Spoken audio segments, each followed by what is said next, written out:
اہم خبر شامل کریں گے لاہور سے عظیم چودھری کی رپورٹ کے مطابق ٹریڈ یونینز اور سول سوسائٹی کے رہنماؤں کا فلسطین کے ساتھ اظہار یکجہتی کے لیے احتجاج، فوری جنگ بندی اور غزہ پر اسرائیلی جارحیت اور قبضے کے خاتمے کا مطالبہ۔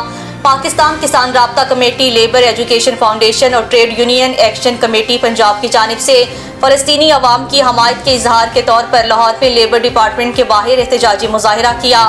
فلسطین کے ساتھ اظہار یکجہتی کے لیے ہونے والے اس مظاہرے کا مقصد غزہ میں جاری بحران سے نمٹنے کی اشد ضرورت کی طرف توجہ مبذول کروانا تھا۔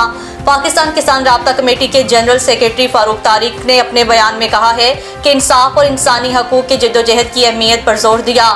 ہم اس بات پر زور دیتے ہیں کہ انسانی حقوق کے بغیر ماحولیاتی انصاف نہیں ہو سکتا۔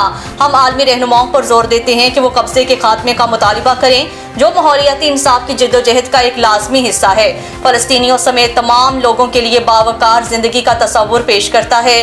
Trade union action committee Punjab کے مرکزی رہنما بابا لطیف نے اسرائیل کے اقدامات پر عالمی اداروں کی خاموشی پر گہری تشویش کا اظہار کیا۔ فلسطین نے مغربی دنیا کی منافقت اور دوہرے معیار کو بے نقاب کر دیا۔